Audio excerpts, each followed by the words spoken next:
1 साल पहले इसकी तबीयत थोड़ी खराब हुई थी। इसे सर्दी खांसी हुई थी। स्कूल से लौटा तो सांस नहीं ले पा रहा था। ऐसा इसके साथ पहली बार हुआ था और मैं समझ नहीं पाई कि इसे कोई दौरा पड़ा है। अस्पताल में इसे सीधे आईसीयू में भर्ती कर दिया गया। एक्सरे किया गया और उसके बाद सलाइन, ऑक्सीजन, नेबुलाइजिंग। लेकिन उस समय मैं कुछ भी सोच नहीं पा रही थी, इतनी डर गई थी।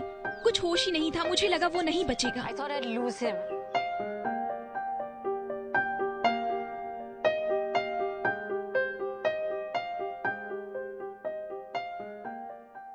कुछ लोग जिन्हें ये बीमारी है और वे इससे अनजान हैं, वे जरूर मेरी बातें सुनकर सब समझ जाएंगे और सही वक्त पर कुछ कर पाएंगे। क्योंकि जहान के मामले में हम लोगों ने काफी वक्त बर्बाद कर दिया था। केवल इस डॉक्टर से उस डॉक्टर भटकते रहे।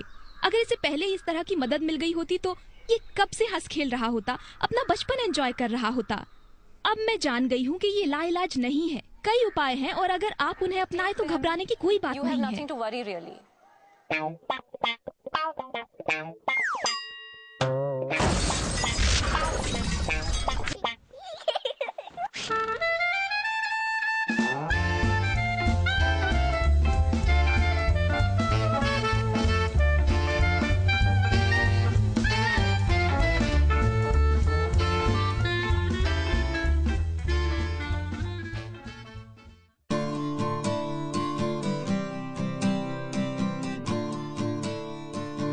और मैंने कहा था नहीं नहीं, मेरे ख्याल से ये बचपन की तकलीफें हैं और सभी जानते हैं कि 5 साल तक की उम्र तक तो बच्चों को सर्दी खांसी लगी रहती है। और इस तरह मैं सच्चाई को नकार देती थी, जबकि मैं ये जानती थी कि इसकी बीमारी के सारे लक्षण अस्थमा से मिलते हैं, पर मानने को तैयार नहीं थी। मैंने लोगों को अस्थमा के बारे में कहते हुए सुना है और ज्यादातर लोग इस बीमारी का मजाक उड़ाते हैं। अगर किसी को दौरा भी पड़ता है तो लोग कहते हैं नाटक कर रही है। ये नहीं समझते कि सांस न ले पाने से कितनी तकलीफ होती है। सुन के तो हमें थोड़ी देर के लिए शौक लगा ये कि इतने छोटे बच्चे को, ये तो बुजुर्गों की बीमारी है, छोटे बच्चों को कहाँ से कैसे हो सकती है। कुछ डॉक्टर्स ने कहा इसे अस्थमा नहीं है, कुछ ने कहा है, तो काफी कंफ्यूजन था। और जब कोई कहता था नहीं इसे अस्थमा नहीं है, दिल उसकी बात को सच मानना चाहता था। डॉक्टर्स कहते थे मौसम का असर है, ऐसा होता है, डरो मत। एंटीबायोटिक्स दे दिए हैं। एंटीबायोटिक्स का कोर्स 7 दिन का था और 15 दिन बाद फिर वही हालत। हमने इसे गांव में भी दिखाया, पर वहाँ सब इस बीमारी से अनजान थे। डॉक्टर ने कहा कि ये मामूली खांसी है और सिर्फ खांसी की दवा देते रहे और 8-10 दिन तक ये ठीक भी रहता था, फिर वापस 15 दिन के लिए बीमार पड़ जाता। डॉक्टर ने हमें शॉकिंग न्यूज़ दी कि प्रगति को अस्थमा है। पोलाइटली उन्होंने ऐसा कहा कि जैसे अस्थमा ऐसा कुछ नहीं है। हमें इतना ये लगा कि बस अस्थमा, अरे अब क्या करें। 11 महीने की लड़की मेरी और अस्थमा, उसे मैं थोड़ा सा ये हो गया कि खेलने कूदने के दिन और उसमें ये सब कुछ बीमारियाँ। मुझे लगा मेरे बच्चे को ये कैसी बीमारी हो गई। मैं बहुत डर गई थी। मुझे तो एकदम से मतलब रोना ही आ गया था। जैसे ही मुझे पता चला कि इसे अस्थमा है, मेरे दिमाग में कई तरह के सवाल उठने लगे थे।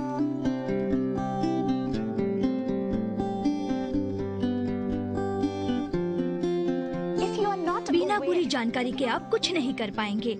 चाहे कोई भी चीज हो, जानकारी होना बहुत जरूरी है। हम अस्थमा के बारे में बहुत अच्छी तरह नहीं जानते थे। मुझे लगता है डॉक्टर को सच साफ साफ बता देना चाहिए। मेरे ख्याल से लोगों को एक डॉक्टर से जो चाहिए वो सिर्फ इतना कि वो सही जांच के साथ साथ उन्हें वक्त भी दे। हर चीज को समझाया जाना जरूरी है, जैसे शरीर के अंदर क्या हो रहा है और क्यों हो रहा है। उन्होंने हमें अस्थमा के बारे में अच्छी तरह समझाया। हमने जहान के साथ पीक फ्लो टेस्ट भी किया, जिसमें उसने पाइप में हवा भरी, जो हमने पहले नहीं देखा था। उन्होंने हमें दिखाया कि एक अस्थमा पेशेंट में ब्रोंकाई ट्यूब कैसी दिखती है, ये भी हमने पहले नहीं देखा था। तो जब आप ये सब देखते हैं, आप अपने बच्चे की तकलीफ को और अच्छी तरह समझ पाते हैं। अस्थमा के बारे में पूरी जानकारी उन्होंने हमें क्लियर कर दी। हम वहाँ पे एकदम 50% रिलीफ हो गए। चलो कि बाबा ऐसा कुछ बड़ा ऐसा ये नहीं है, क्योंकि पहले कुछ जानकारी नहीं थी उसके बारे में।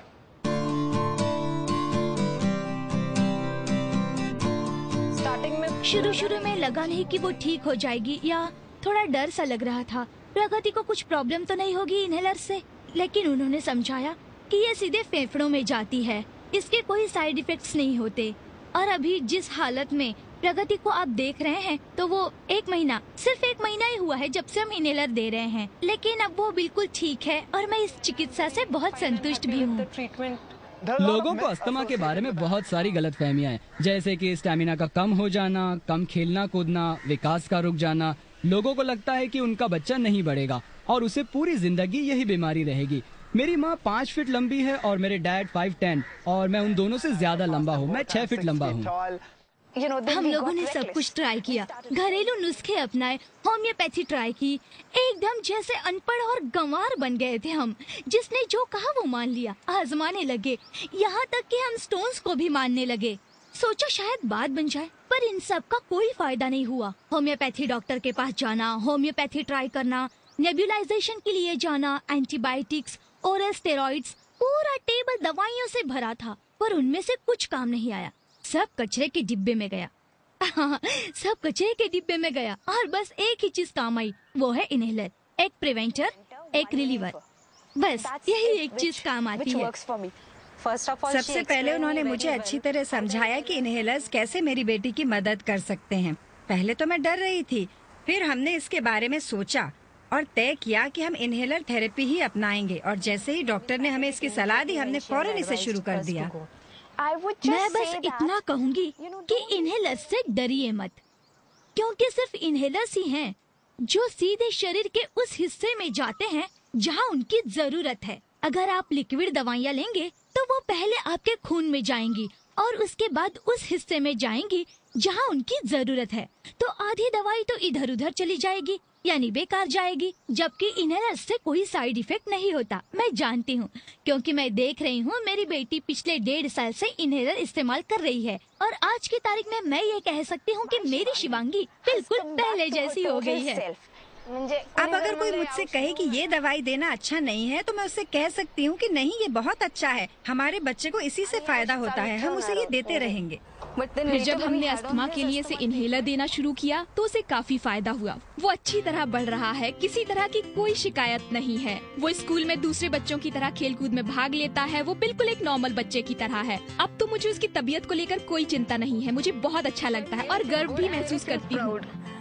हमें अस्थमा अटैक से छुटकारा मिल गया है। इनहेलर ने हमारी बहुत मदद की है। अब हम एक नॉर्मल परिवार की तरह स्वस्थ जिंदगी जी रहे हैं।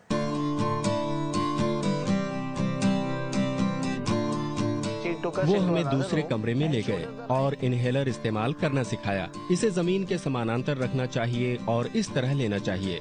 इसमें वक्त लगता है। डॉक्टर ने पैकेट पर शुरू करने की तारीख भी लिख दी थी। इसे इस्तेमाल करना बहुत आसान है, कोई भी इस्तेमाल कर सकता है। हमें हर बार डॉक्टर के सामने इनहेलर का डेमोन्स्ट्रेशन देना पड़ता था। उनका मानना था कि अगर हमें इस्तेमाल करना नहीं आता तो हम बच्चे को कैसे सिखाएंगे। शुरुआत में हमें कई बार जाना पड़ता था, क्योंकि वो देखना चाहती थी कि उन्होंने दवाई तो दे दी है, पर क्या हम उसे सही तरीके से इस्तेमाल कर रहे हैं। ये सिर्फ एक चिकित्सा पद्धति ही नहीं थी, हमें इन सब से बहुत कुछ सीखने को मिला। हम ये फॉलो अप करेंगे और इनहेलर देते रहेंगे जब तक मैम नहीं बोलते, तब तक हम बंद नहीं करेंगे। जब भी वो बुलाएंगे तभी हम जाएंगे। सबसे अच्छी बात यह है कि अंतरा खुद कहती है कि मम्मा, मेरे इनहेलर पफ लेने का वक्त हो गया है। उसे भी एहसास हो गया है कि ये उसके काम आ रहा है।